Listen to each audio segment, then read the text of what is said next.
Selamat pagi para sahabat nadi yang terberkati. Hari ini gereja memperingati Santo Gregorius Agung. Beliau adalah seorang paus dan pujangga gereja. Semoga kita semua di awal hari ini penuh semangat dan sukacita karena diberkati oleh Tuhan. Inspirasi nadi pada hari diambil dari Injil Lukas. Dikisahkan Yesus pergi ke rumah ibu mertua Simon yang sakit, demam keras dan menyembuhkannya. Ketika orang banyak melihat bahwa ibu mertua Simon telah sembuh, mereka membawa kerabat mereka yang sakit kepada Yesus untuk juga disembuhkan. Yesus meletakkan tangan ke atas mereka masing-masing dan menyembuhkan mereka. Selain itu, Yesus juga mengusir setan dari mereka. Peristiwa Yesus menyembuhkan orang banyak dan mengusir setan tentu menjadi peristiwa yang luar biasa. Orang kagum, takjub dan merasa senang dengan peristiwa tersebut, dan tentu menerima Yesus. Dalam kisah Injil hari ini, ada dua hal yang sangat menarik yang ditunjukkan oleh Yesus, yang menjadi inspirasi bagi kita. Pertama, Yesus tidak tinggal dalam popularitas dan sanjungan orang banyak, tetapi Yesus berangkat ke tempat yang sunyi. Tempat yang sunyi bukan berarti menghindari orang lain.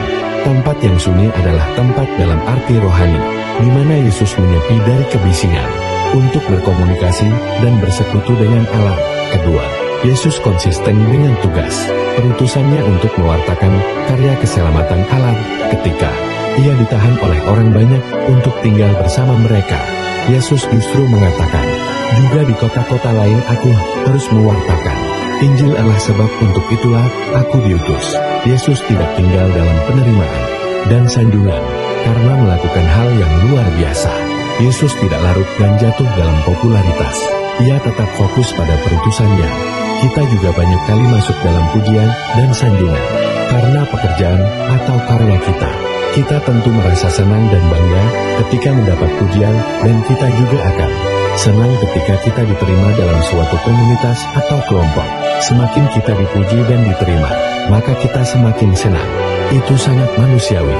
Yesus mengingatkan dan telah memberi contoh kepada kita untuk menempatkan Allah pada keberhasilan karya atau kerja kita.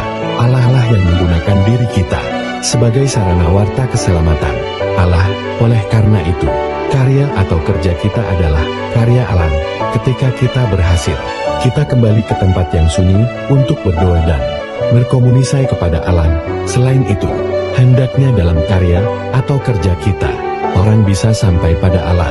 Bukan diri kita yang menonjol pada karya atau kerja kita, tetapi Allah. Apakah karya atau kerja kita menghadirkan Allah? Apakah pelayanan kita membuat orang sampai kepada Allah? Atau justru membuat diri kita semakin mendapat panggung? Apakah Allah semakin dikenang, atau justru diri kita yang semakin populer? Semoga Tuhan senantiasa memberkati kita dalam karya dan kerja. Amin.